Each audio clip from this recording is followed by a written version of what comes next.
YouTube doesn't like to monetize much of my content. This content can take many days or weeks to produce.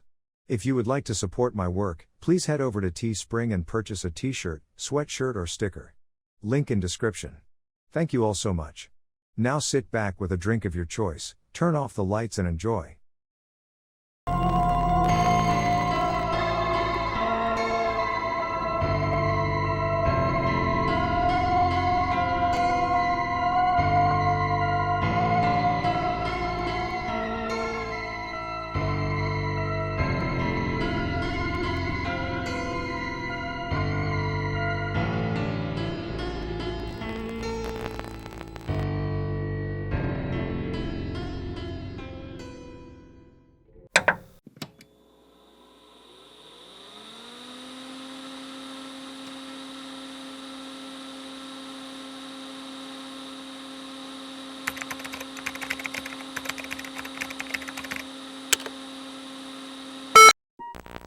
It is that we embark on a program to counter the awesome Soviet missile threat with measures that are defensive.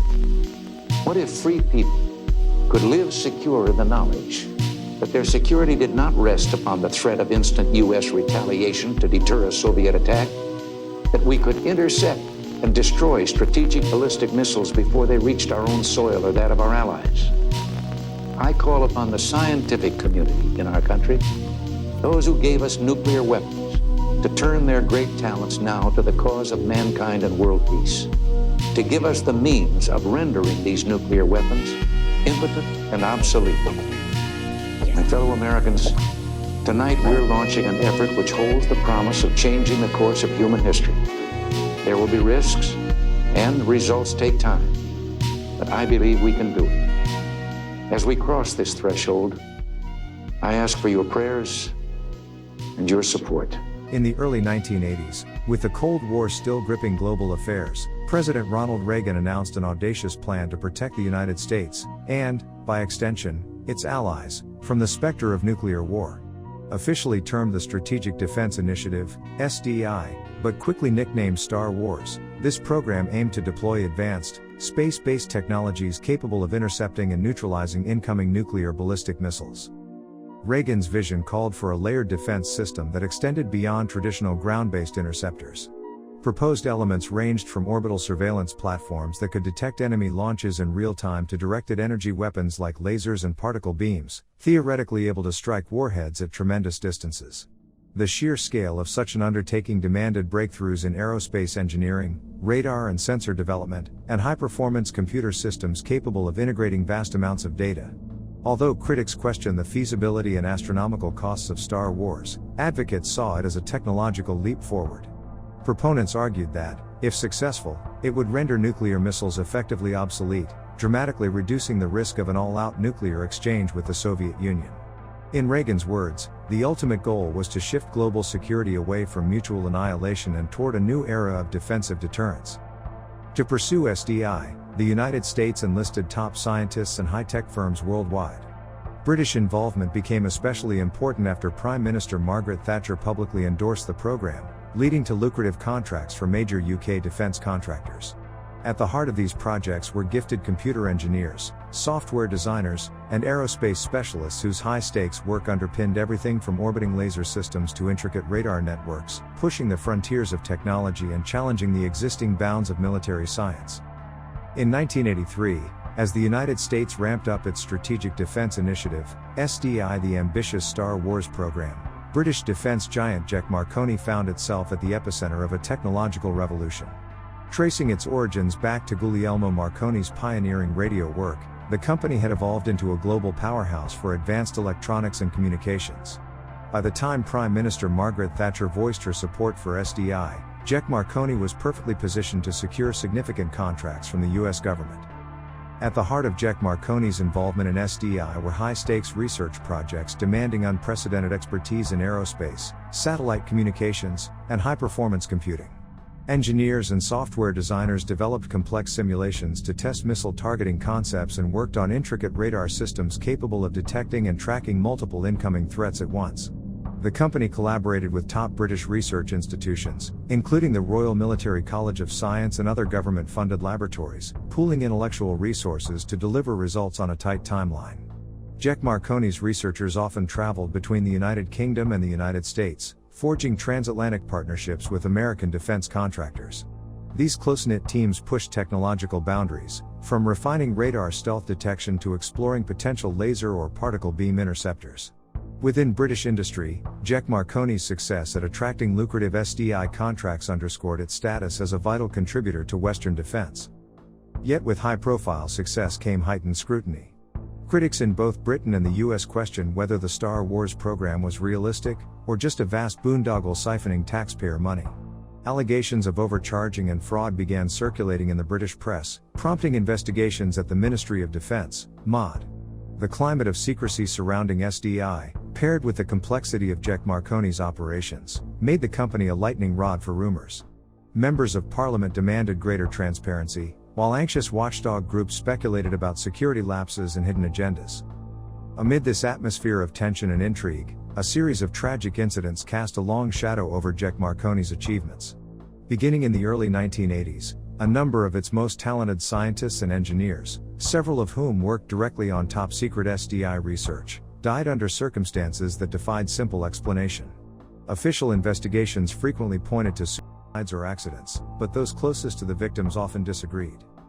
Some deaths involved unlikely scenarios, such as high-speed car crashes in vehicles known to be meticulously maintained. In other cases, the victims were found dead with puzzling injuries or in locations they had no apparent reason to visit.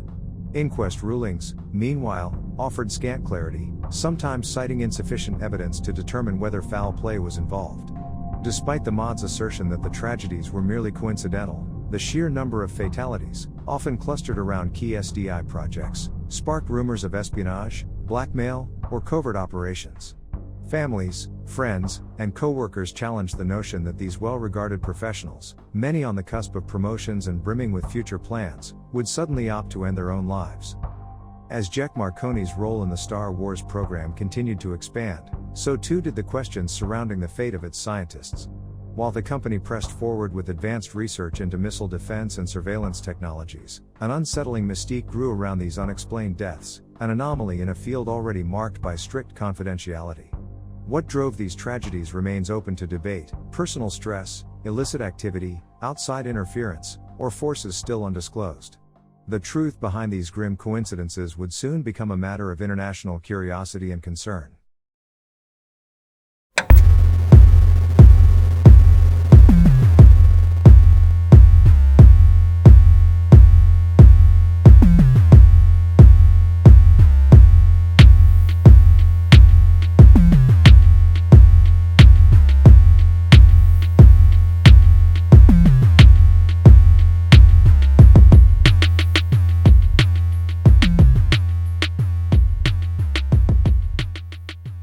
On the morning of March 30, 1987, employees at ESAMS, a subsidiary of the prominent defense firm Marconi, began their workweek anticipating business as usual.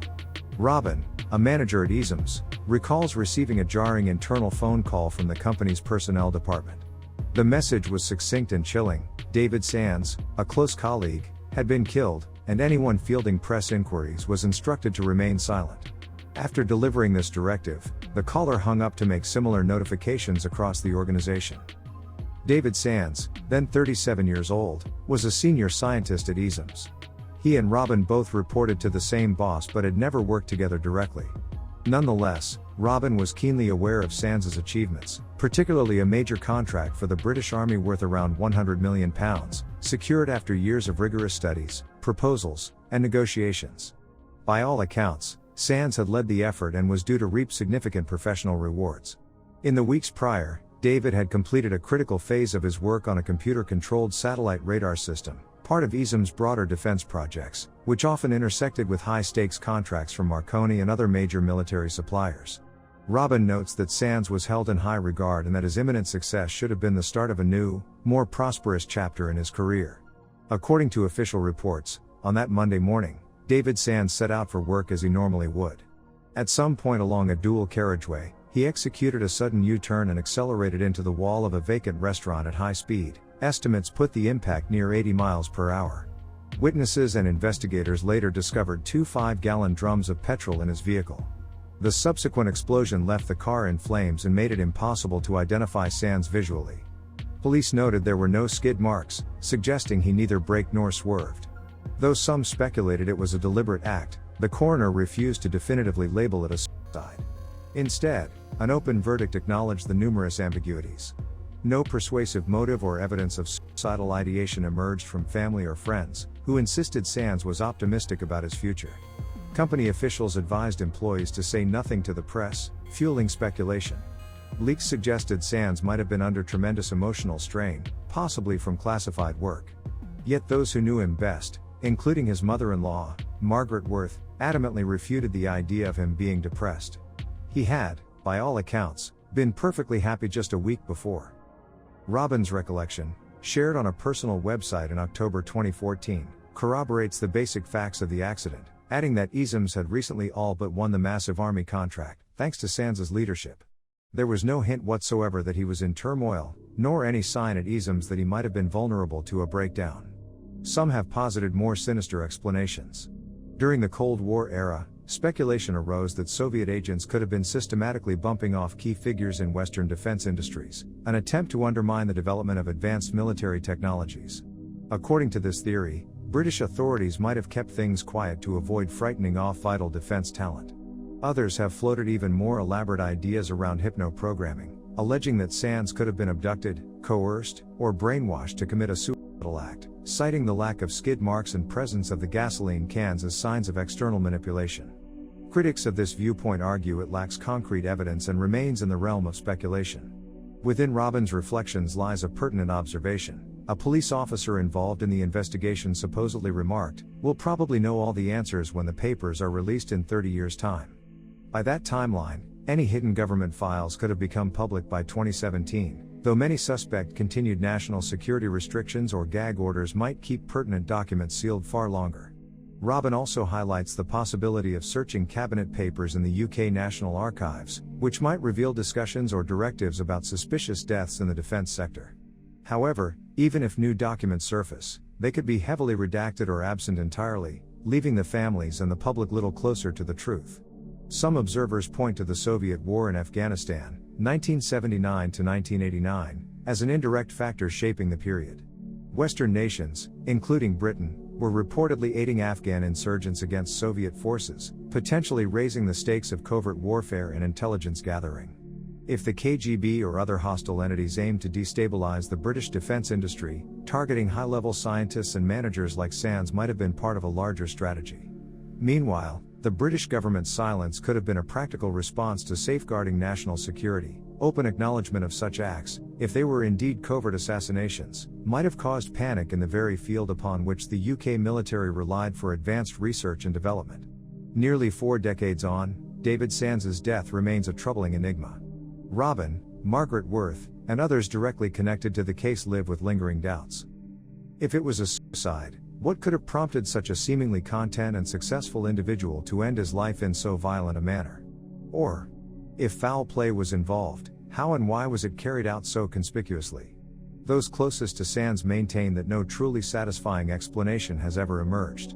While some maintain an open mind, others lean toward theories of espionage, intense workplace pressure, or experimental mind control techniques, each possibility more disquieting than the last. With the promised archival dates passed and no revelations forthcoming, the tragedy of David Sands remains a somber footnote in the broader puzzle of suspicious deaths within Britain's defense sector. For now, the public record stands as it has for decades: an open verdict, an unfinished conversation, and a family left without closure, emblematic of a time when the high stakes of Cold War-era defense research intersected with shadowy realms of secrecy and speculation.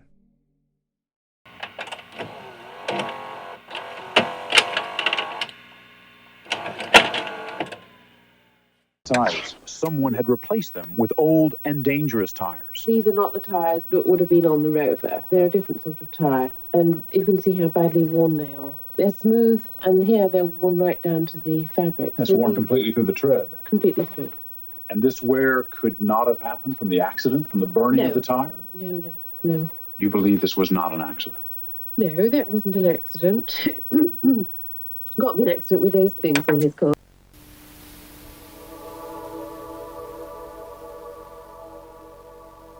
In March of 1982, Professor Keith Bowden's name reverberated through the halls of Essex University for a devastating reason. He was dead, the victim of a bizarre late-night car crash on his way home from a London social function. Bowden, 45, was no ordinary academic. He had been instrumental in co-founding the Department of Computer Sciences at Essex, where he established a reputation for brilliance in both supercomputers and computer-controlled aircraft. He was also known to have collaborated with one of England's major Star Wars contractors, tying him into the ambitious Strategic Defence Initiative, SDI, research that was capturing headlines and funds on both sides of the Atlantic. Ordinarily meticulous about his work and even more so about his personal belongings, Bowden's dedication to detail made the circumstances of his fatal car crash seem all the more perplexing. On the night of his death, he had reportedly been attending a London social function. Friends at the gathering insisted he was sober and in good spirits when he left. Later that night, Bowden supposedly lost control of his immaculately maintained Rover as he navigated across a busy 4-lane highway. Witnesses reported the car suddenly careening, jumping a bridge guardrail, and plunging into the darkness below, landing in a disused rail yard. By the time first responders reached the wreck, Bowden was dead. The initial police investigation focused on alcohol and high speed as the culprits. They claimed he had been drinking heavily and was driving recklessly. The police account portrayed a man who had been driving too fast, drunk, and apparently oblivious to danger. The coroner accepted this version of events and ruled it an accident. The case, at least officially, was closed.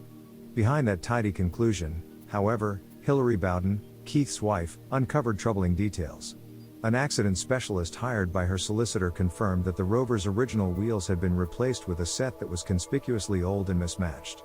Her husband was renowned for fussing over the car's upkeep, making the condition of the wheels wildly inconsistent with his usual standards.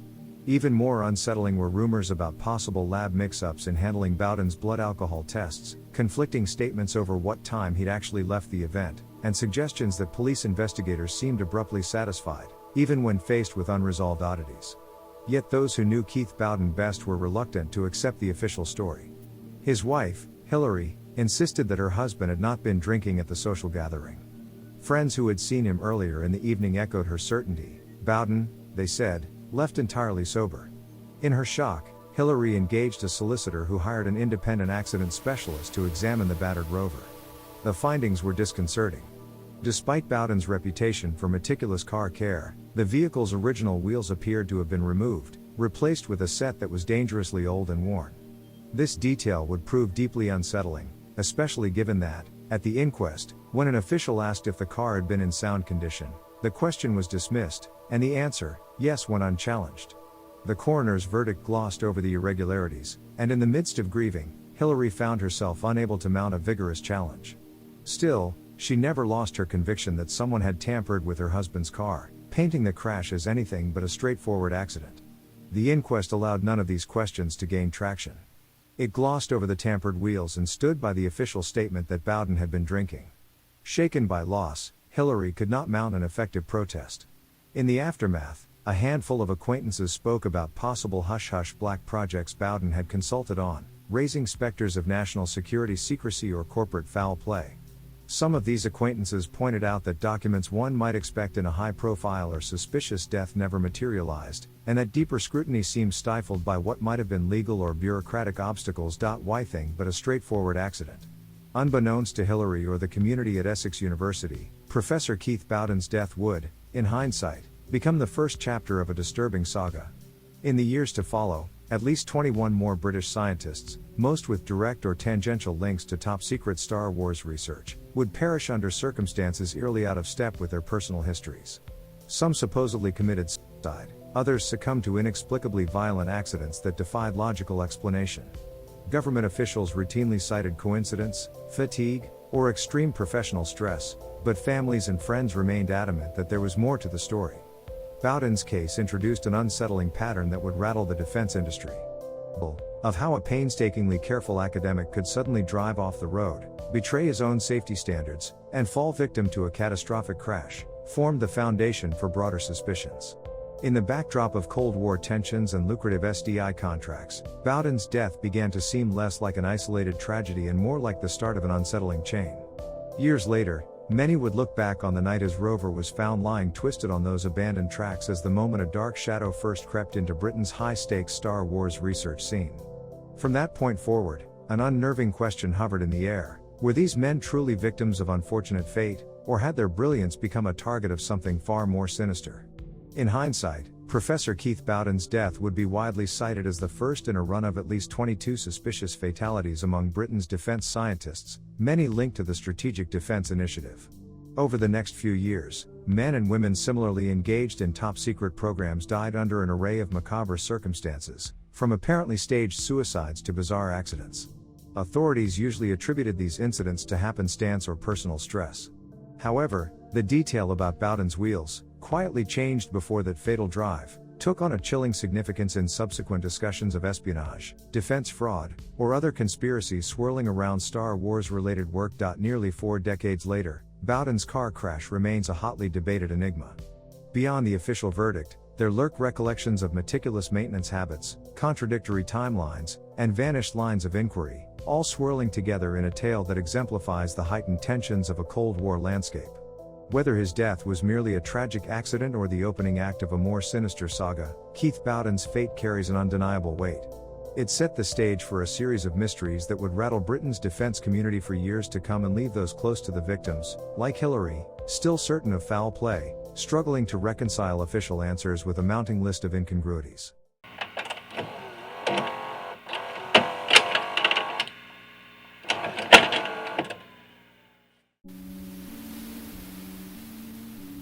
Lieutenant Colonel Anthony Godley, a 49-year-old defense expert at the prestigious Royal Military College of Science in Shrivenham, Oxfordshire, vanished without a trace in April 1983, leaving both his personal and professional circles stunned. As head of a work-study unit tasked with increasing the efficiency of the British Army, Godley commanded respect from peers and superiors alike. Not only did he hold a high-profile position within the Ministry of Defense, he was newly married to his wife, Eva, and seemingly poised for a stable future. Yet, on a routine morning, he left his married quarters to drive the half-mile to his office, and never returned. Within days, the narrative took an unsettling turn. Godley's yellow MG sports car surfaced in a car park in Folkestone, Kent, miles away from his post at Shrivenham. Inside the trunk, investigators discovered a revolver, which officials stressed was not an Army-issue weapon. They also noted a suitcase containing waterproof clothing, but found no ammunition. Despite the odd circumstances, the Ministry of Defense was quick to assert that there were no security implications tied to his disappearance. The Army's Special Investigation Branch took on the case as a matter of routine, though neither the MOD nor the press offered much explanation beyond the possibility that Godley might have suffered a sudden breakdown. In a stark contrast to this official reassurance, Godley's father, John, a 75-year-old retired magistrate's court clerk, made a public appeal through the Daily Telegraph on May 23, 1983, begging his son to call home, if only to confirm he was safe. John Godley's heartbreak ran deeper than worry alone. He had named Anthony as the principal beneficiary of his estate, a sum exceeding $79,000, worth roughly $230,000 today, on the condition that his son claim it by 1987. The Ministry of Defense officer never appeared to inherit his father's legacy, and the window lapsed with no sign of him. By April 19, 1987, newspaper articles confirmed that Anthony's share would revert to other relatives. For a time, rumors circulated that Godley's disappearance could have involved intelligence matters or hidden complexities associated with his work at the Royal Military College of Science, an institution deeply engaged in advanced research and development for the British Armed Forces. Although official statements flatly denied any link to national security, his abrupt departure, the abandoned car with a weapon in the boot, and the unclaimed inheritance left an enduring fog of unanswered questions. Far from a simple case of someone walking away from it all, his vanishing act dovetailed with a broader climate of unease. In the early to mid-1980s, several other British defense specialists, some tied to top-secret projects under the U.S. Strategic Defense Initiative, were reported dead or missing under baffling circumstances. While authorities generally cited stress, psychological strain, or coincidence, family members and colleagues couldn't help but note the rising count of tragedies that seemed anything but routine. Nearly 4 decades on, Lieutenant Colonel Anthony Godley remains unaccounted for. No definitive proof has surfaced to clarify what truly happened in April 1983, leaving a space in both his personal and professional circles that can never be fully explained. In the official record, His story concludes with a missing persons file and a quiet statement from the Ministry of Defense denying any deeper significance. Unofficially, however, the disappearance of a senior mod officer, who once drove off to work one ordinary morning, continues to underscore the perplexing realm where high-stakes defense research and private life intersect, and where, sometimes, not even those closest to the missing can find a way to bring them home.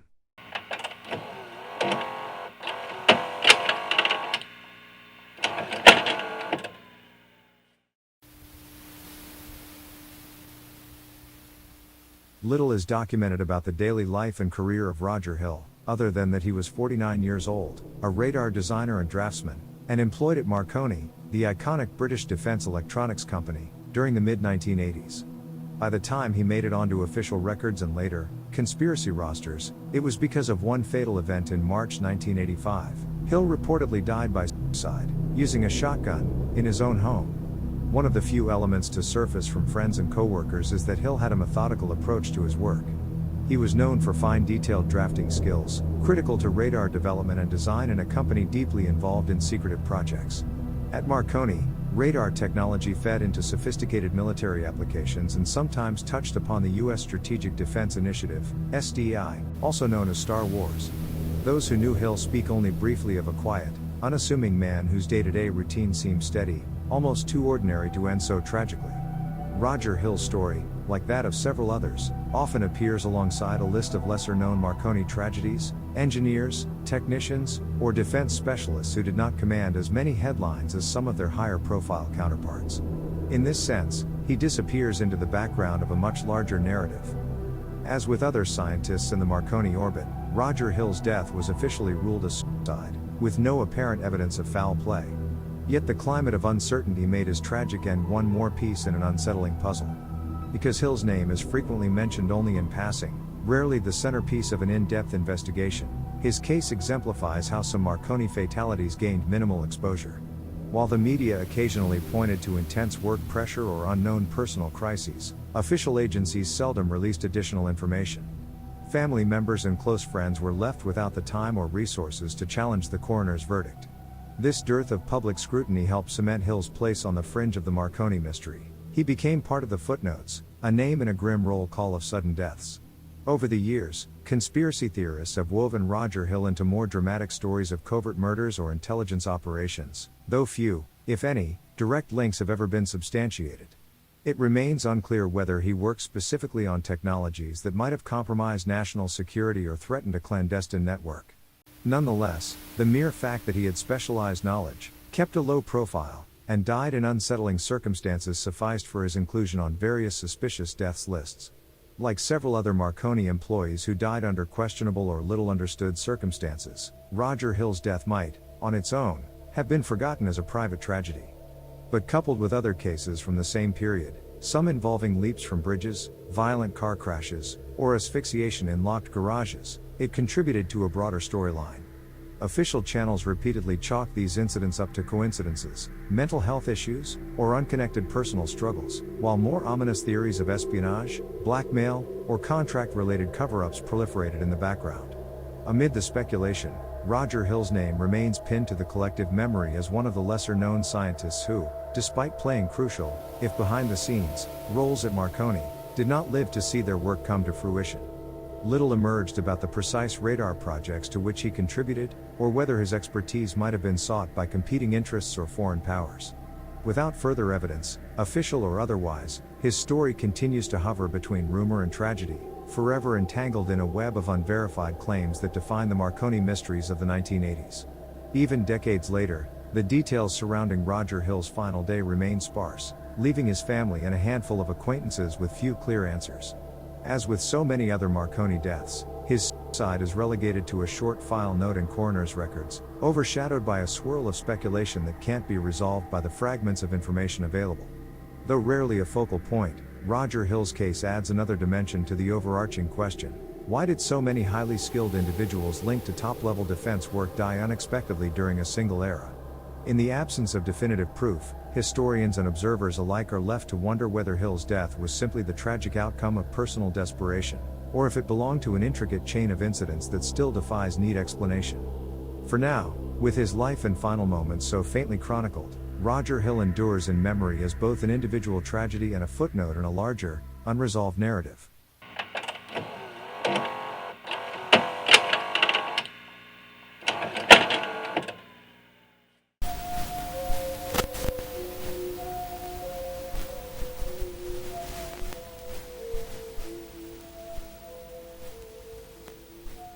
In November 1985, 29-year-old Johnathan Walsh, an accomplished expert in digital communications, arrived in Abidjan, Ivory Coast, on assignment from British Telecom. His high-level role tied him to the company's secret Lt research facility, a hub for cutting-edge communications technology, and potentially to JEC, parent company of the high-profile defense contractor Marconi. Not long after settling into a local hotel, Walsh expressed a chilling concern. He feared for his life. Few specifics exist about what Walsh was doing in the Ivory Coast. Some suspect he was testing or installing secure communication systems for a government or corporate client. Others believe his presence there was linked to hush-hush projects akin to those carried out by fellow Marconi engineers back in Britain, especially since his skill set aligned with advanced digital systems, encryption, and high-stakes data handling. Walsh was found dead after an apparent fall from his hotel room in Abidjan. The situation immediately sparked questions. Investigators who arrived on the scene were faced with conflicting possibilities. Was this suicide, accident, or foul play? Local authorities in the Ivory Coast provided only minimal details, and British Telecom's official statements were similarly sparse. Although the coroner did not issue a straightforward suicide verdict, the cause of death remained ambiguous, leaving Walsh's relatives, friends, and any interested onlookers with no solid resolution. What deepened the sense of mystery was Walsh's prior declaration of feeling endangered. People who knew him commented that he had reported unusual pressures related to his work, or that he had sensed he was being followed. Others claim he was wary of sharing too many details about his assignment, fearing it could compromise him even further.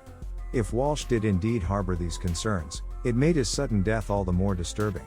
While Johnathan Walsh worked primarily for British Telecom, his connection to JEC, Marconi's parent firm, raises immediate parallels to the so-called Marconi deaths of the 1980s, a spate of unexplained fatalities among scientists, engineers, and technicians involved in top-secret or specialized defense research.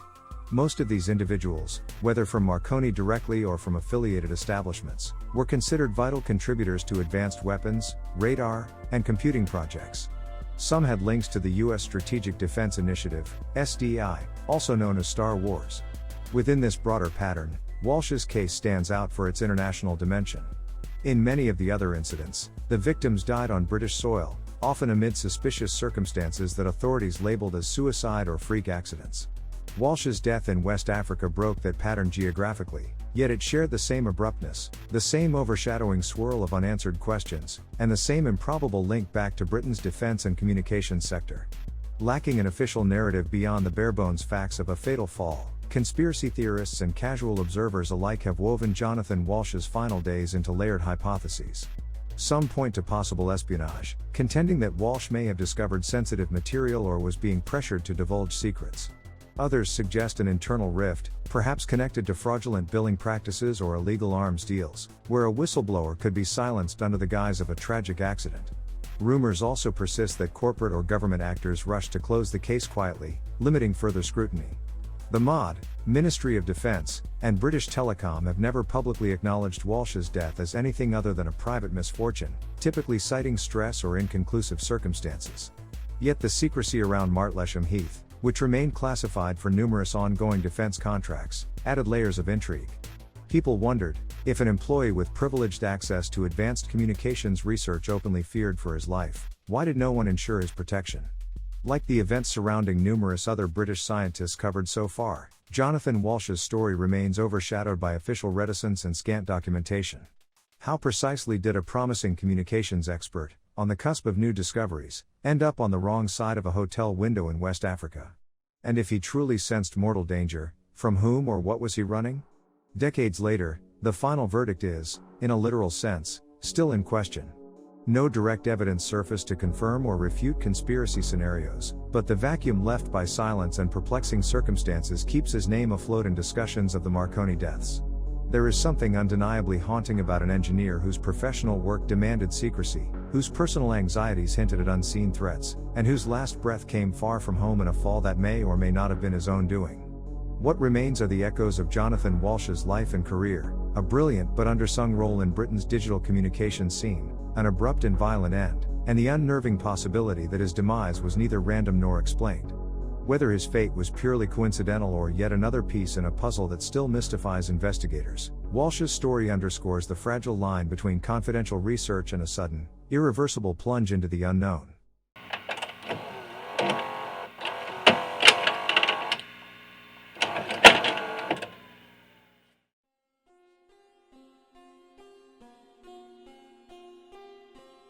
From the moment he first tinkered with circuit boards, 24-year-old electronics engineer Lt had shown a natural affinity for the intricacies of technology.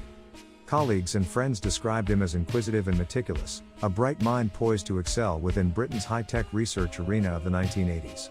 Though never officially confirmed as a Marconi employee, Lt name still appears alongside those of other young defense specialists rumored to be entangled in sensitive work. In August 1986, however, the promise of his future ended violently when Bristol authorities discovered his body 240 feet below the Clifton suspension bridge.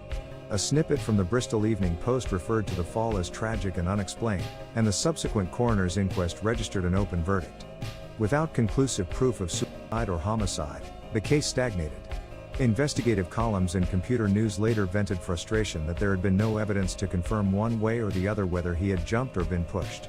Early coverage showcased the tragedy's stark contradictions. Interviews quoted by the Sunday Mirror painted Lt as high-spirited, someone not the type to take impulsive risks. He was, by nature, a systematic thinker, rarely inclined to rash decisions. Compounding these doubts, a police report noted an unusual puncture wound on his body. Tabloids such as the Daily Express began speculating that he might have been drugged before his fall. Yet within months, the authorities dismissed this lead, labeling the wound a byproduct of impact trauma. According to journalist Tony Collins, who tracked a series of suspicious scientist deaths, no thorough analysis of the injury ever took place, a procedural gap that fueled countless rumors on Cold War-era internet forums. Despite the public's lingering unease, no outlet focused a full-scale investigation solely on Lt, in part due to the overshadowing nature of other high-profile deaths among British defence researchers. The sum of scattered press reports, however, revealed a disturbing pattern. Why would a gifted engineer with a passion for complex systems, described by friends as happy and driven, die so abruptly beneath a landmark bridge? And why shelve the one potential clue, a puncture wound, so readily? A handful of follow-up stories allude to Lt family expressing skepticism over the open verdict. Some tabloids even hinted at subtle intimidation tactics meant to quash deeper inquiries, although these accusations remain unverified. Still, the event's chilling details echo in any conversation about what came to be called the Marconi deaths, a series of baffling incidents in which defense-linked specialists met violent or inexplicable ends. Over the years, Lt youth and unassuming brilliance have come to symbolize the hidden toll of secrecy and suspicion at the juncture of national security research. The Independent and the Sunday Times sometimes cite him in broader exposés, lumping his name with other ill-fated engineers rumored to be connected to high-level defense projects, including the U.S. Strategic Defense Initiative, SDI. While his actual affiliation remains inconclusive, the mere suggestion that his talents could have overlapped with classified work keeps his story alive in discussions about espionage and the quiet dangers of cutting-edge research. Today, the circumstances of his death still linger in the public's imagination: an inexplicable plunge, an unexamined wound, and a silence that fell over the investigation almost as soon as it began. For those who suspect foul play, he is yet another shadowy figure in a chain of tragedies. For others, he is a stark reminder that a single moment, or a single missing piece of evidence, can cast a permanent pall over a brilliant career. Ultimately, the mystery of Lt endures as both a testament to the cost of secrecy and a haunting question mark in Britain's defense history.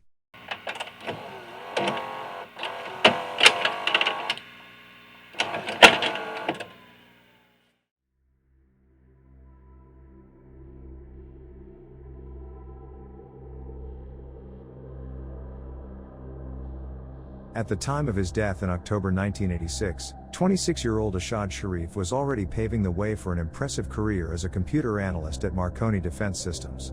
Friends and colleagues describe a quiet but dedicated individual, someone on the edge of promotion, thanks to his skill with complex software and data projects. In Bristol, where he shared accommodations, Sharif seemed to be settling into a steady rhythm, He had begun cultivating relationships within the local community and was tentatively establishing himself among Marconi's younger engineers. Some accounts even place him in overlapping social circles with Vimal Dajibhai, an electronics engineer who had died 2 months prior under equally puzzling circumstances. Whether their roles ever truly intersected remains speculative, but it paints the picture of a closely knit cohort of rising professionals in Britain's defense sector. Late that October, a passerby in a public park stumbled onto a harrowing scene. Sharif's Audi, reported to be an 80 automatic, was still running, while one end of a rope encircled a stout tree trunk and the other end wrapped around Sharif's neck. In the silence following an apparent moment of high-speed acceleration, the engine rumbled ominously, emphasizing the nightmarish discovery. Emergency responders, grappling with the immediacy of such a gruesome death, quickly brought in the local coroner's office, and discussions of sides surfaced almost immediately. Yet the stark violence and methodical nature of the act, tying a rope to a stationary object and then driving forward, prompted unease among officials and onlookers alike. According to early reports, police cordoned off the area to piece together Sharif's last known movements, but the narrative soon became tangled with conflicting theories. Initially, local authorities suggested romantic turmoil. Sharif may have been distraught over a broken affair or pressured to end an existing engagement in Pakistan. Yet, as the days passed, family members rejected these claims, and a woman said to be his lover denied any intimacy, stating she was merely his former landlady. Meanwhile, murmurings of a taped message found in Sharif's vehicle drifted through the press. Police declared it was tantamount to a side note, while relatives who heard it personally said the tape was too vague to confirm any motive, certainly not a dramatic catalyst for self-destruction. Amid such confusion, the police narrative seemed to shift. First, they claimed heartbreak had driven Sharif to desperation. Then they suggested he was panicked about a marriage and felt pressured by someone else entirely. Each version conflicted with the observations of friends and associates who insisted Sharif was neither impulsive nor prone to rash decisions. The method of death itself, tying a rope to a tree and accelerating, required a disturbing degree of determination or, as some feared, possible coercion. Skeptics wondered whether another party had orchestrated the entire scene, yet investigators found no direct evidence of foul play.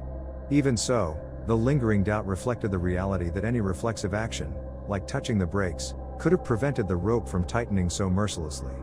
The coroner's verdict emerged swiftly. Side records from the inquest point to emotional distress as the central factor, bolstered by inconsistent accounts and rumors of heartbreak. Family members were left incredulous, highlighting Sharif's career achievements, calm disposition, and plans for the future. They pointed to the unresolved questions surrounding the alleged taped message. Why hadn't its contents been more thoroughly disclosed? Why had the police's official explanation changed more than once? No conclusive forensic evidence indicated intoxicants or a struggle, making Sharif's death appear, at least procedurally, to be an isolated act of self-harm. Still, those who knew him were shaken by the discord between the official conclusion and the bizarre practicalities of the case. Friends wondered why Sharif would adopt such a shockingly meticulous approach if his despondency was truly rooted in romantic or personal woes.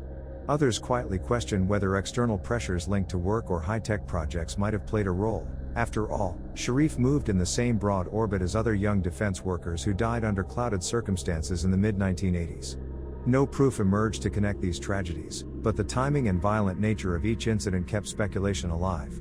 As the years passed, the story of Ashad Sharif would be overshadowed by broader attention to Marconi deaths, those mysterious or unsettling fatalities rumored to involve engineers tied to sensitive research.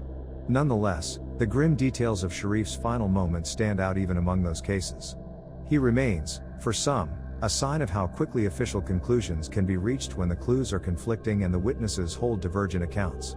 For others, he is a tragic figure whose memory lingers as part of Britain's unsettled defense history, hinting that perhaps his death was not so straightforward after all.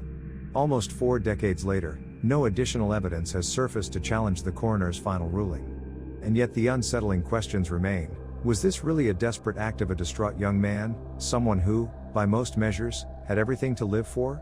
Or did dark forces or hidden motives intersect with Sharif's life in ways that remain invisible to the public record? Without further evidence or a reopened investigation, Sharif's death stands as a cautionary tale about how swiftly a seemingly inexplicable tragedy can be consigned to the label of side. However one interprets that October day, his final act reverberates across time, a haunting reminder that the truth may lie in the shadows beyond our grasp.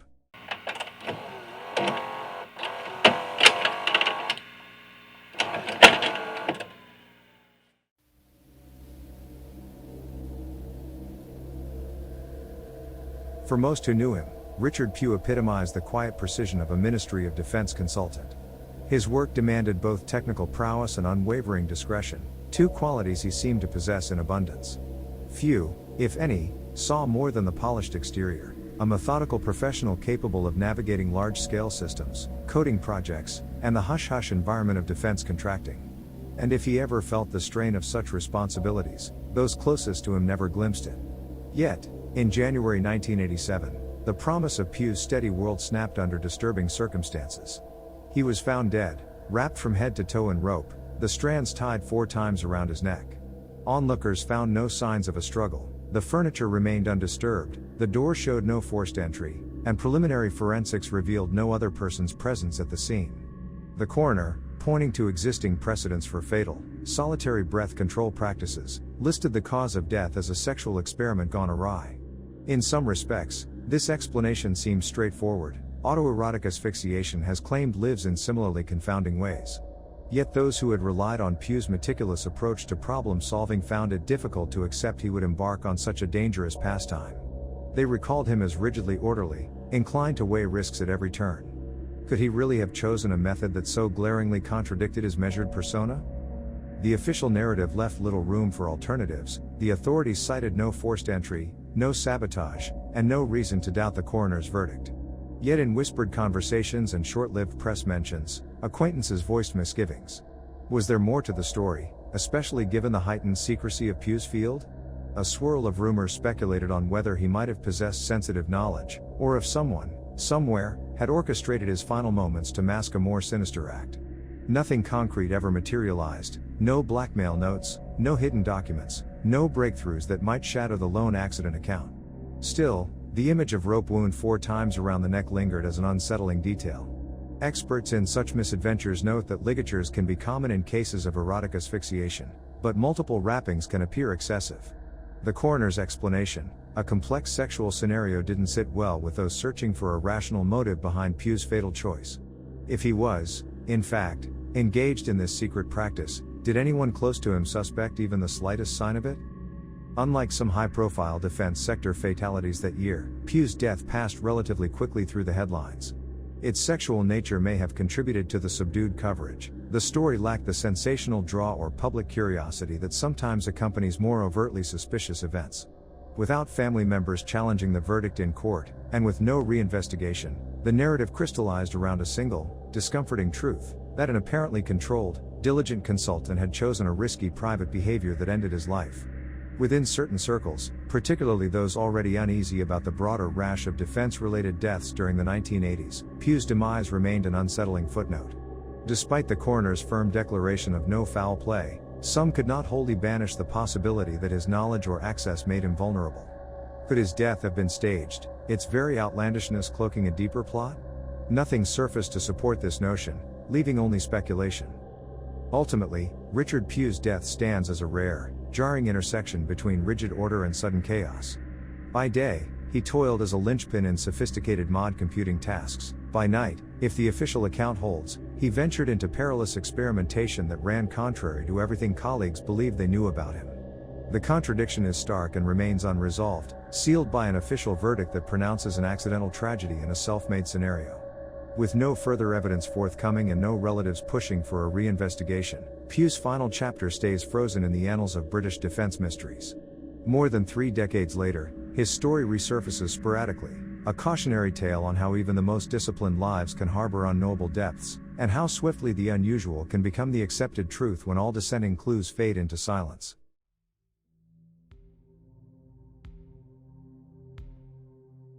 John Brittain was known around the Royal Military College of Science, RMCS, as a diligent engineer with an unusual focus, the technology behind tank batteries. Meticulous about protocol and fascinated by complex power systems, he relished the kind of work that demanded patience and precision. His colleagues at the Ministry of Defense viewed him as reserved, someone more comfortable in a research lab than in the spotlight, yet they also trusted his quiet dedication to protecting the viability of modern armored vehicles. In January 1987, however, a grim discovery shattered that image. Brittain was found inside his parked car, the engine still running, in the garage of his Oxfordshire home. Neighbors or family members stumbled upon the scene, sensing something amiss when they realized the car had been running long enough to fill the closed space with exhaust fumes. Emergency responders noted classic signs of carbon monoxide poisoning. There was no forced entry, no distress calls, and apparently no struggle. Police quickly set about evaluating the car's condition and Britton's recent behavior. Early speculation suggested he might have merely started the vehicle for a routine reason and succumbed to the fumes before noticing the danger. Given Britton's background in defense work, some observers found it hard to believe that a trained engineer, so attuned to safety measures, would fail to recognize the lethal risk of a running engine in an enclosed area. Yet no evidence indicated any alternative cause.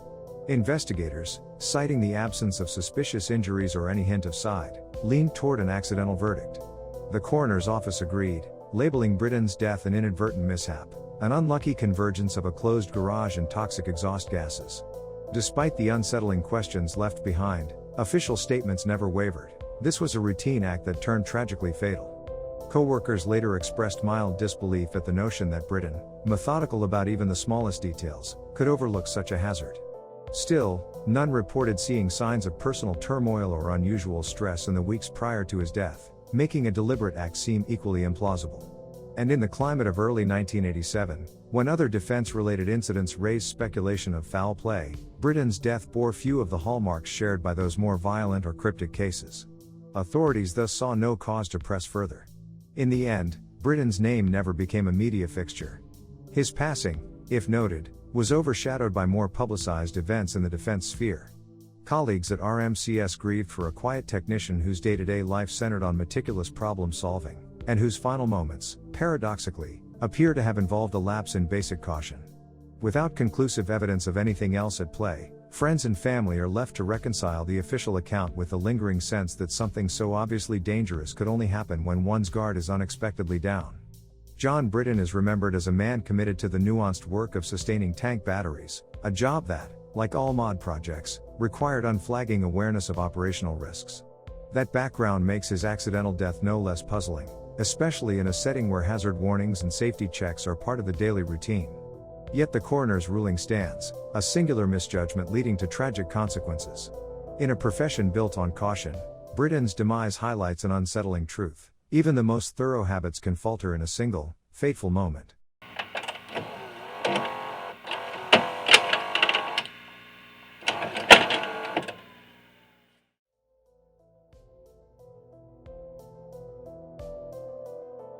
Victor Moore, a 46-year-old design engineer at Marconi Space Systems, was by most accounts an unassuming professional who thrived amid the challenges of satellites, propulsion concepts, and other aerospace innovations. Colleagues recall him as methodical and cool under pressure, content to work long hours if it meant refining the technical complexities of a project. In a field where breakthroughs often required secrecy and unrelenting attention to detail, Moore appeared to fit neatly into his role. That impression came under grim scrutiny in February 1987, when he was discovered dead of a drug overdose. Early news reports, terse but direct, labeled his death a suicide. According to brief mentions in local outlets like the Bristol Evening Post and the Daily Mirror, investigators found signs that Moore had intentionally ingested a lethal dose of medication, likely prescription drugs, though the specifics never appeared in public accounts. Deeming the scene straightforward, authorities concluded there was insufficient evidence to suspect foul play. In a year marked by a cluster of Marconi-related fatalities, Moore's demise seemed less bizarre than some of the more violent or unexplained deaths and thus attracted limited investigative fervor. Still, the verdict surprised those who knew Moore personally. He had shown no obvious signs of distress at work, where he had recently finalized a noteworthy design project, nor had he confided in friends about personal turmoil. For a few weeks, local papers and national publications grouping Marconi deaths together noted his passing as one more unsettling entry in the tally of specialists found dead under suspicious or sudden circumstances. But his overdose did not resonate with the same shock value as reports of hangings, rope decapitations, or unexplained accidents, and media attention soon drifted elsewhere. Yet rumors and questions lingered, particularly among those who saw Moore as a steadfast figure, unlikely to crumble under industry pressures. Had he been grappling with an undisclosed illness? Could undisclosed professional obligations or security demands have weighed on him more heavily than anyone realized? Though Marconi's line of work could be punishing, official sources offered nothing to suggest Moore had been entangled in espionage or blackmail. Beyond the bare fact of his side, the specifics of what led him to overdose remained elusive. If he left a note, it was never publicly acknowledged, and the coroner's ruling held firmly to the simplest explanation: personal despair or hidden troubles that pushed him to a final, drastic act.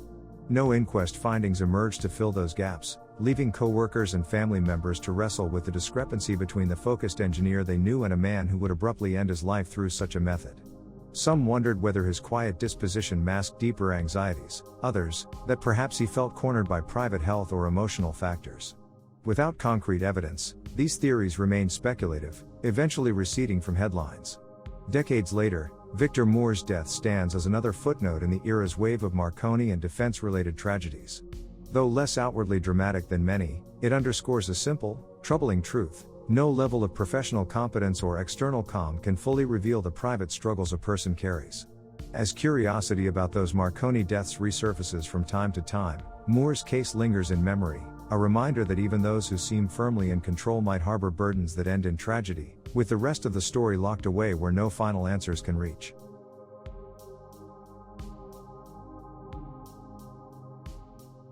By early 1987, 46-year-old scientist Peter People had already earned respect at the Royal Military College of Science, RMCS, in Oxfordshire, where he specialized in research with potential ties to defense projects.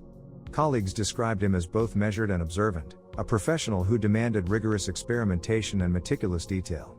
He was family-oriented, outwardly calm, and rarely gave any hint of personal or financial strain. That poise made the circumstances of his sudden death all the more perplexing. In February of that year, People's wife found him beneath his car in their garage, his face near the tailpipe. Tests suggested the engine had run only briefly, but even that short time appeared sufficient for carbon monoxide poisoning to claim his life. At first, it seemed to be a tragic side. After all, his body lay within easy reach of toxic fumes. Yet almost immediately, certain details drew scrutiny. Those who knew him saw no sign of despondency or distress. Additionally, the short runtime of the engine hardly squared with a conventional scenario of intentionally inhaling exhaust. It was possible he had been investigating a mechanical issue or fixing a stray noise when carbon monoxide overwhelmed him, or so friends theorized. Still, the notion of foul play has never been formally dismissed. Some investigators found it odd that People, a methodical scientist, would crawl under a running vehicle without more careful precautions, while others pointed out that if someone had incapacitated him beforehand, placing him in that precarious spot was a neat way to stage an apparent side. With no forced entry, no sign of a struggle, and no direct evidence of homicide, the official stance leaned toward an accidental or self-inflicted death. Yet in the larger realm of 1980s defense sector mysteries, People's case has often been noted for its loose ends.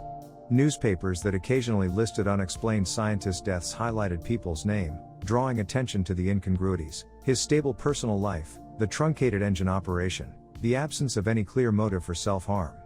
Though authorities conducted interviews, reviewed the garage for clues, and performed a post-mortem confirming carbon monoxide as the cause, nothing conclusively showed he intended to end his life. Some acquaintances believe he died in a freak accident. Perhaps he was tinkering with the car and got caught in a lethal situation. Others suspect a more sinister explanation, given the broader context of sudden and suspicious losses among British defense researchers. All these years later, Peter People remains an enigma. His colleagues at RMCS recall a dedicated scientist, thoughtful and exacting. Yet the conditions of his death have left behind a puzzle no subsequent forensics has resolved. As with several other high-tech or defense-linked fatalities in that era, the case stands at the crossroads of multiple theories: accident, side, or even potential foul play, and the evidence offers only ambiguity. Without fresh investigation or emergent proof, the full truth behind People's final moments appears fated to remain an open question. Edwin Skeels was 43, an engineer employed at Marconi and known for his methodical approach to every project he touched. His colleagues admired how he handled the intricate demands of a high-stakes defense contractor, where tight deadlines and confidentiality agreements often amplified the everyday pressures of technical work. Yet beneath that steady, capable exterior, few could guess at the troubles that led him to a lonely end in February 1987. When authorities discovered Skeels's lifeless body inside his car, they found a makeshift hose routing exhaust fumes into the vehicle's interior.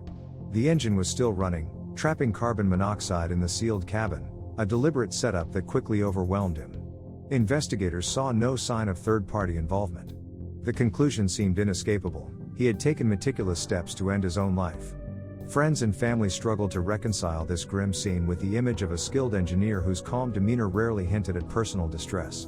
True, engineering in a defense environment can carry hidden layers of stress, especially under classified conditions where people learn not to share their burdens.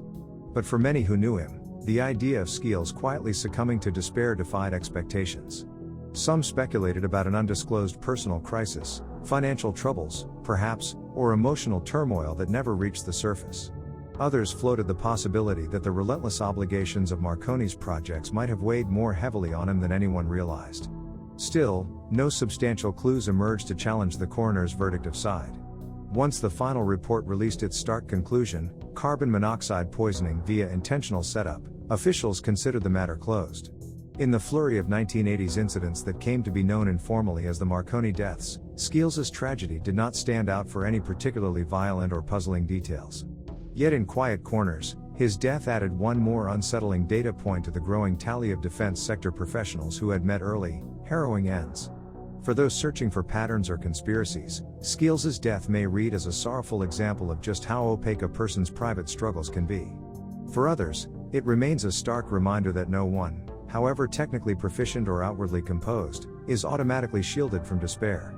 Ultimately, the memory of Edwin Skeels lingers as both an emblem of an overburdened industry and a deeply personal tragedy, reminding us that behind every capable facade, unseen battles may rage unchecked.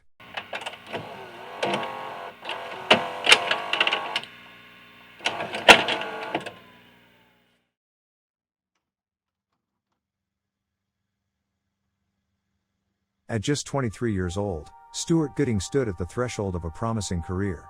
A postgraduate research student at the Royal Military College of Science, RMCS, he was often described as bright, curious, and deeply engaged in the sophisticated fields that mesh scientific inquiry with defense objectives. It was no surprise that he chose RMCS, an institution known for training some of Britain's most capable minds in military technology and strategy. Although precise details of Gooding's research remain scarce, those who worked alongside him recall his enthusiasm for applied science and the sense that he was on the cusp of something significant. In April 1987, this budding trajectory came to a devastating halt on the island of Cyprus, where RMCS was reportedly hosting or observing military exercises. Gooding had traveled there, perhaps for research, training, or an observational role, to experience firsthand the practical side of what he studied in the lecture halls and labs back in England.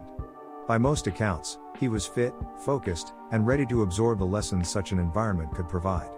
Yet something went catastrophically wrong. Local authorities responding to a wrecked vehicle found that Gooding had died in a car accident. Reports at the time, though sparse, noted that his car either overturned or veered off the road under unclear circumstances. The official conclusion was swift and unambiguous: accidental death. With no glaring signs of foul play, investigators assumed he had lost control of the vehicle or encountered a sudden problem on the roadway. No in-depth inquest or follow-up probe seems to have followed that initial verdict, leaving those close to Gooding with more questions than answers. Back in Britain, his friends and associates received the news with shock. Gooding had been known for his caution and his immersion in the regulated, methodical environment of RMCS, a place where military exercises typically adhered to strict protocols, and where personal travel in the midst of these operations was supposed to be equally measured. How could such a dedicated, detail-oriented student fall victim to a fatal driving mishap? Absent an official investigation, rumors sprouted. Was there a mechanical failure? A misunderstanding of local roads? Or could there have been a more sinister dimension that official statements glossed over? Despite these whisperings, the media's spotlight lingered on the story only briefly. A handful of British newspapers picked up on the tragedy, but they offered few insights beyond the simple accident label. Cypriot authorities didn't release much information, and RMCS itself, bound by Ministry of Defense confidentiality, remained tight-lipped. With no public inquest to clarify events, speculation about Gooding's final journey never transcended the realm of rumor.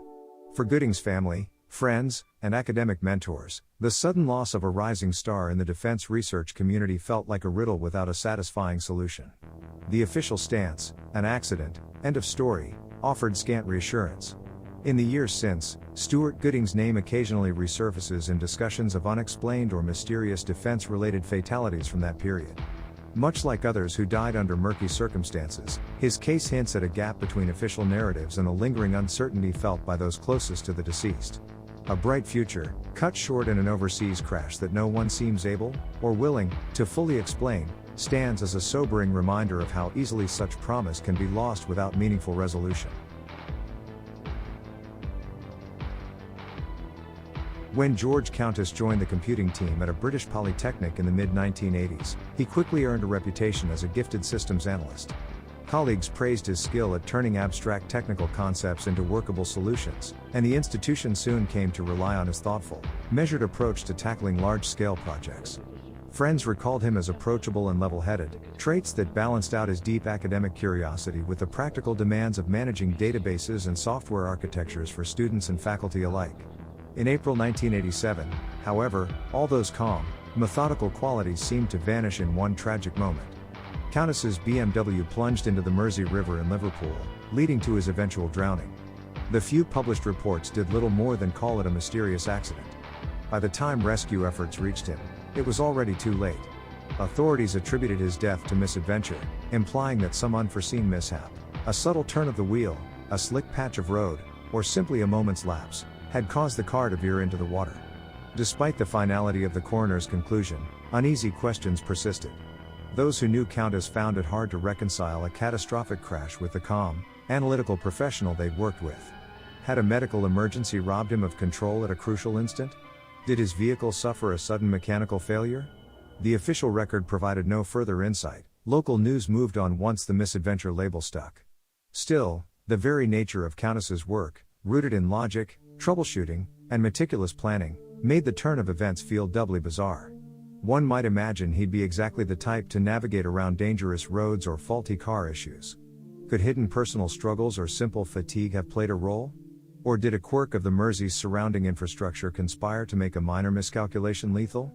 In the weeks that followed, the Polytechnic offered subdued tributes to a beloved colleague whose passing seemed altogether out of character. No further inquiries challenged the coroner's verdict.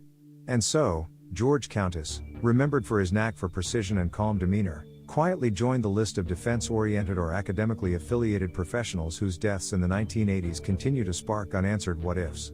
Whether a heartbreaking accident or a matter overshadowed by missed details, his fate in the Mersey River stands as a reminder of how abruptly certainty can falter, even for someone whose life revolved around method and caution.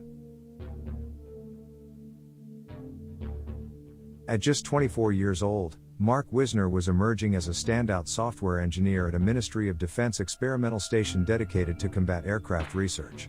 Known for his precision and ability to wrangle complex code, he seemed built for the demanding environment of secret prototypes and pressing development schedules.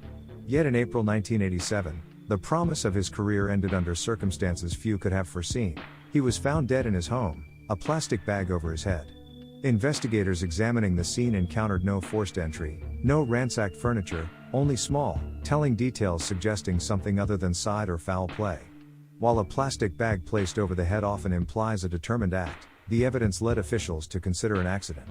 During the coroner's inquest, the final account pointed to a sexual experiment gone awry, specifically an ill-fated case of autoerotic asphyxiation. Such a practice involves restricting oxygen to intensify arousal, tragically dangerous if miscalculated even slightly. Friends and co-workers reeled at the news. The Mark Wisner they knew appeared calm and meticulous, a problem solver, not someone prone to extreme private behaviors. They found it difficult to mesh the rational professional with the scenario of a risky act capable of spiraling out of control in mere moments. Whispered speculation surfaced regarding hidden pressures, high clearance responsibilities, looming deadlines, or the intangible stresses that come with cutting-edge defense work. Still, no evidence ever emerged to confirm that these factors drove him to experiment in such a perilous way. Ultimately, the coroner declared Wisner's death an accident, a solitary exploration gone fatally wrong. The Ministry of Defense made no public statement beyond acknowledging the official verdict, leaving those who knew Wisner to wrestle with their quiet disbelief. Even as the file was closed, the questions lingered. How could a disciplined mind misjudge the risk so drastically? And if unspoken burdens played any part, why had he chosen so dangerous an outlet? With no contradictory clues to reopen the case, the final chapter of Mark Wisner's life remained sealed by an unsettling truth, that beneath a disciplined exterior may lie impulses and uncertainties invisible to co-workers and friends alike. His tragic end, rooted in an intensely private act, offers a sobering reminder of how swiftly a life can unravel behind closed doors, even for those who appear most in control.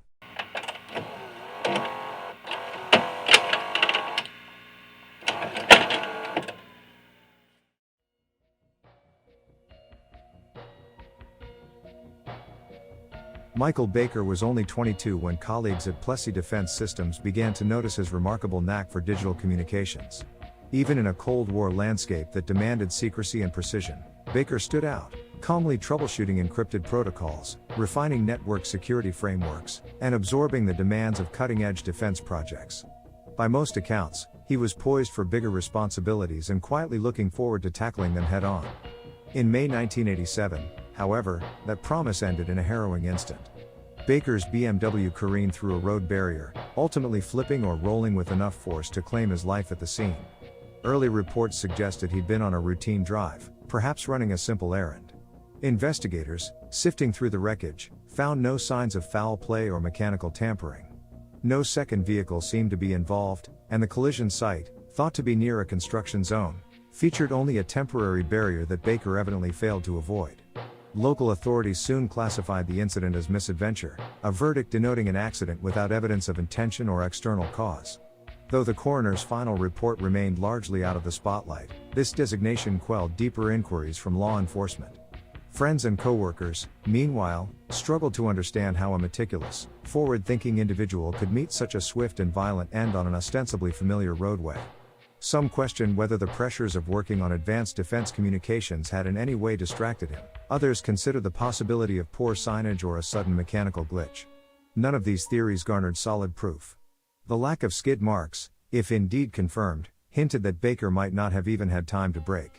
Observers found the entire scenario jarring, especially given that the stretch of road was not notorious for deadly accidents. Though Baker's story briefly surfaced in media examinations of mysterious or abrupt deaths among British defense workers, it never captured the level of attention that more sensational incidents did. Online forums later floated rumors that he had been involved in particularly sensitive data projects, but no official evidence surfaced. Plessy and the Ministry of Defense both refrained from commenting, leaving speculation to flicker and fade over time. For Baker's family and close associates, the official conclusion, an unfortunate driving mishap, offered little comfort. In the end, Michael Baker remains another name in the catalog of defense industry fatalities that simultaneously feel both ordinary and unfathomable. A brilliant mind, brimming with potential, lost to what authorities deemed a common accident. The absence of a fuller explanation underscores a troubling reality. Even those who thrive on complexity and precision may be undone by a single, unguarded moment on the road.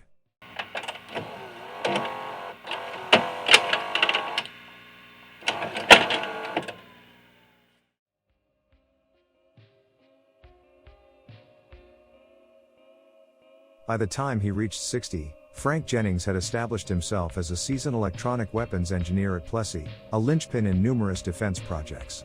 Calm and thorough, he was the kind of professional colleagues counted on to solve intricate technical problems, a fixture in an industry where meticulousness could mean the difference between success and failure.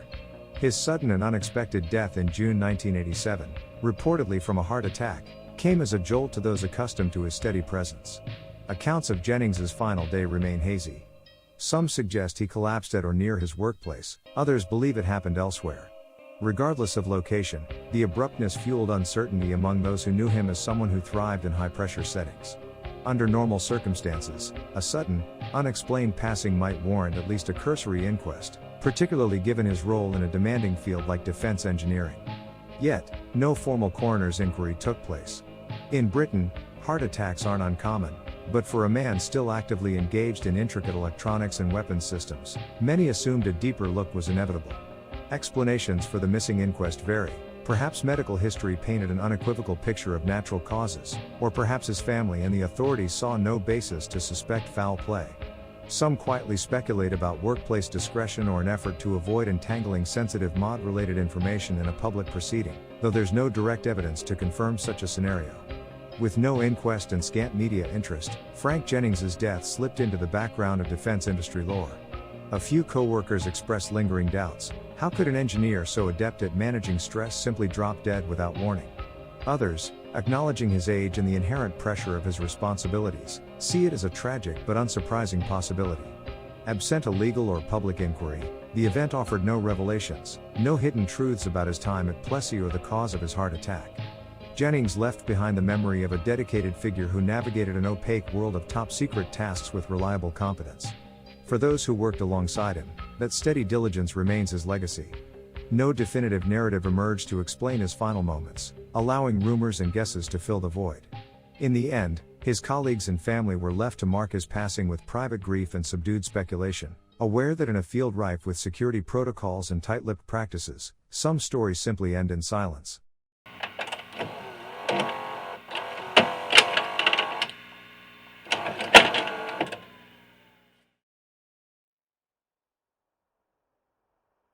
At just 23 years old, Russell Smith was already making his mark as a lab technician at the Atomic Energy Research Establishment, AERE, a hub where nuclear and atomic energy projects often overlapped with British defense interests.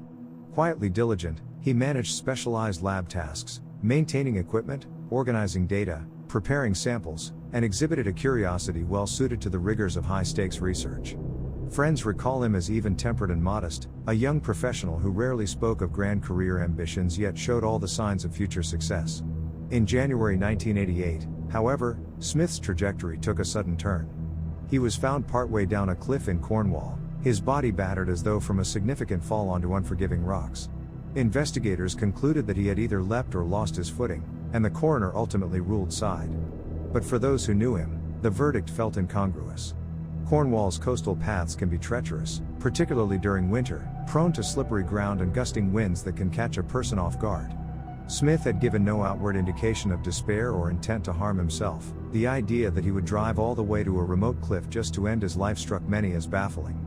The official inquiry provided little room for other interpretations. With no footprints to suggest a struggle or a secondary figure, and no note or obvious sign of foul play, investigators closed the case quickly. Yet in the context of Britain's 1980s defense and research communities, where abrupt or violent ends seemed all too frequent, Smith's death raised uneasy echoes. Some wondered if the pressures of his work at EAR, or of personal troubles never voiced, could have nudged him toward a tragic impulse. Others argued it was all too possible that a lone figure on a windy cliff face might simply slip, transforming a scenic walk into calamity. Because the coroner's conclusion was firm, Cornwall authorities saw little reason to prolong the inquiry, and local media coverage soon waned.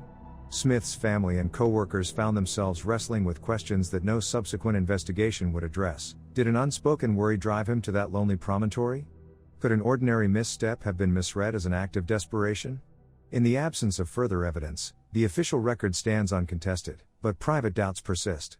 For those who remain unconvinced, Russell Smith serves as a reminder of how quickly a promising future can dissolve into a swirl of ambiguity.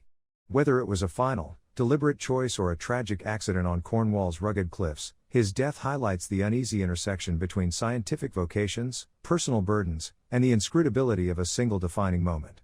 Ultimately, Smith's story lingers as both a poignant testament to the fragility of life and a sobering meditation on how limited evidence can fix a tragic narrative in place, despite the many questions left hovering beneath the surface.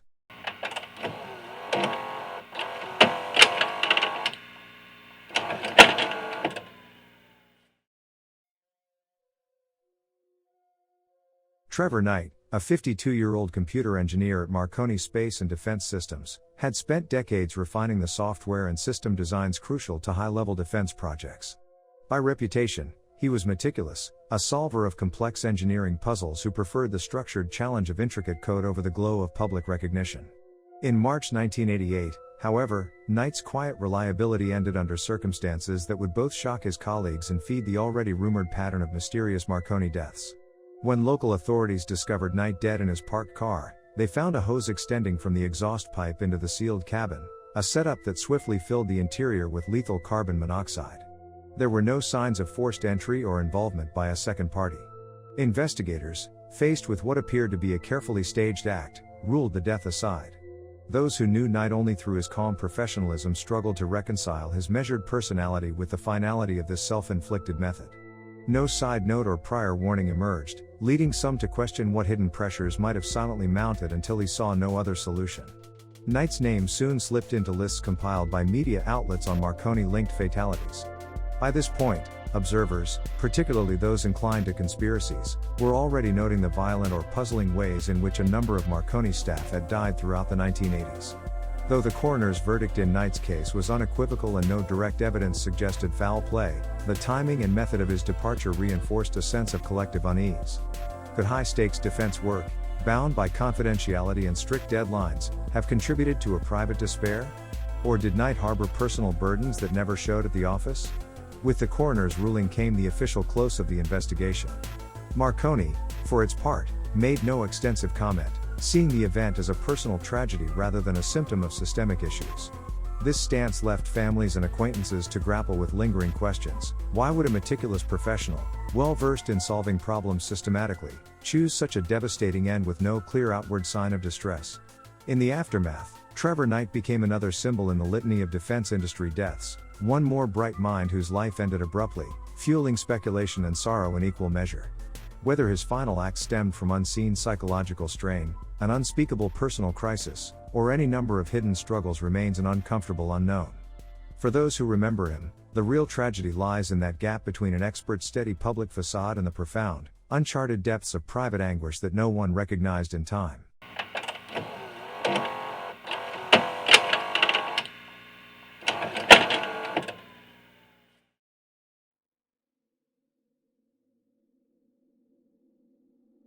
By the time John Ferry reached 60, he had navigated a long and successful path as an assistant marketing director at Marconi. His talent lay in translating complex defense sector products, encompassing radar, electronics, and communications technologies, into tangible solutions that won over high-level clients.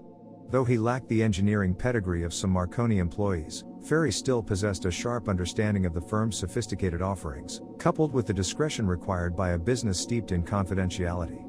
Colleagues described him as polished, circumspect, and adept at bridging the chasm between deep technical jargon and the real-world demands of government and industry buyers. In August 1988, however, Ferry's distinguished career concluded under appalling circumstances.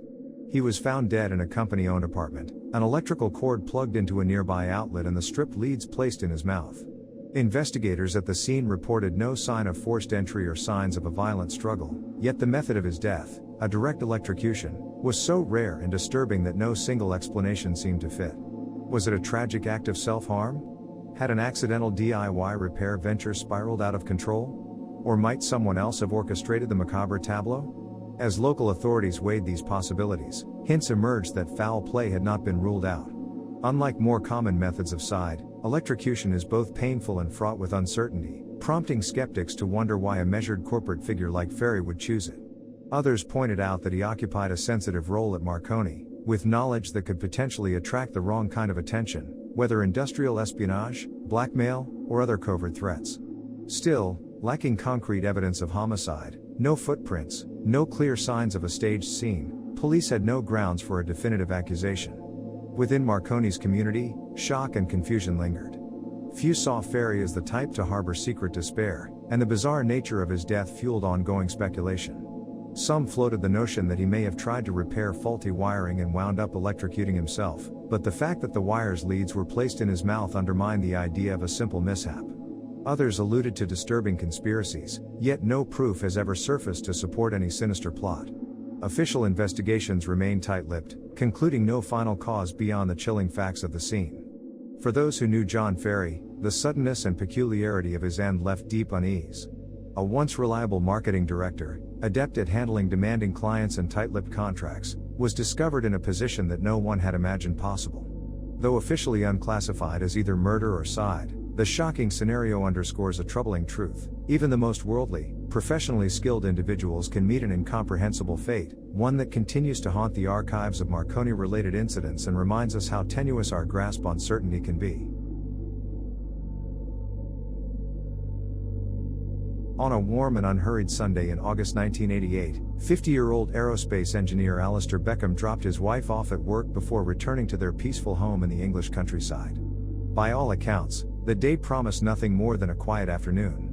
Beckham had built a solid career designing computer software for naval defense systems, a steady professional record that led him to contribute to America's Strategic Defense Initiative, SDI, the Star Wars program at the cutting edge of military tech.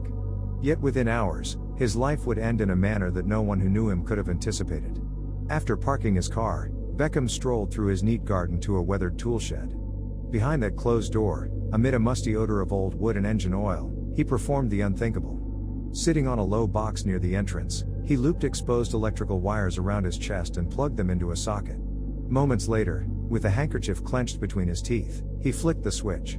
The jolt killed him instantly, adding his name to a disturbing roster of British defense experts who had died under bizarre or violent conditions since 1982. As with the others in that grim tally, many tied to SDI research, Beckham showed no clear sign of suicidal intent. His colleagues, friends, and family found themselves confronting an inexplicable tragedy. The government maintained these incidents were unconnected, offering coincidence as the likeliest explanation for the pattern of sudden deaths. Newspapers pointed to stress as a possible culprit, noting the punishing demands of high-level defense work. Yet speculation of espionage, contract fraud, or an orchestrated conspiracy quickly swirled, powered in part by Cold War anxieties and the hush that surrounded so many aspects of SDI. In the wake of the tragedy, Beckham's widow, Mary, categorically rejected the conclusion that her husband had intentionally ended his life. "We had a very good relationship," she insisted. "He wouldn't go out to that shed, not by choice." Echoing the sentiments of other bereaved relatives, Mary questioned how a seemingly well-adjusted professional, valued for his brilliance and expertise, could meet such a violent end. The swirl of unanswered questions was only heightened by the silence that often followed inquiries into SDI-linked projects. As the years passed, Beckham's death became one more link in the chain of puzzling incidents tied to Britain's defense community, a chain that many believed could not be attributed solely to random chance. Officials, for their part, offered the same reassurances repeated after each new tragedy. Yet Mary had to confront the reality of losing her husband under circumstances so inexplicable that no official statement could truly lessen her grief. To this day, Alistair Beckham's name remains wedged uncomfortably between official disclaimers and whispered theories. In the quiet of that family garden, with the toolshed still standing, his story endures as a testament to the possibility that even a content, highly respected engineer can step beyond the boundaries of everyday routine, into a place so dark and baffling that neither loved ones nor investigators ever fully grasp why.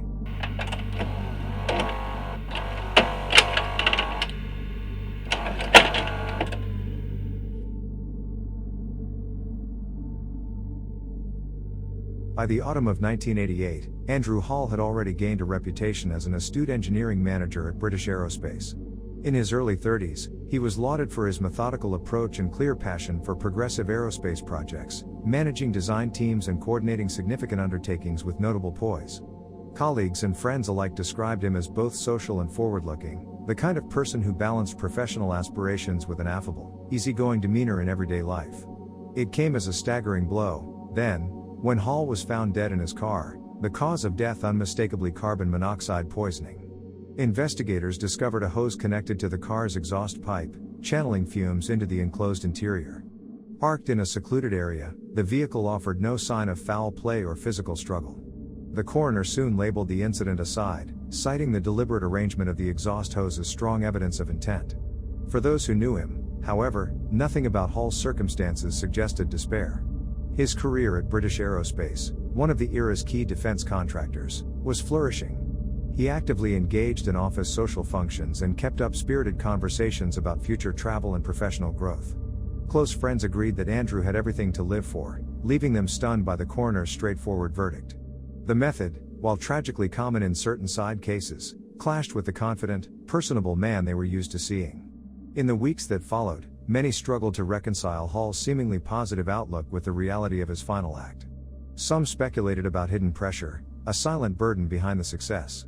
Others stood by the official ruling, believing that no outward sign could fully reflect an inner battle that may have remained undetected. With no contradictory evidence or reopened investigation, there was little room to challenge the conclusion. Ultimately, Andrew Hall joined a growing roster of talented individuals in Britain's 1980s defense industry whose deaths arrived without warning. Though the official narrative pointed to personal despair, friends found it difficult to match that explanation with their memories of a confident, future-facing colleague. As with so many such losses, it highlights the fact that a polished surface can conceal deep turbulence, and that even those who appear to have every reason to thrive can encounter a darkness invisible to the world around them.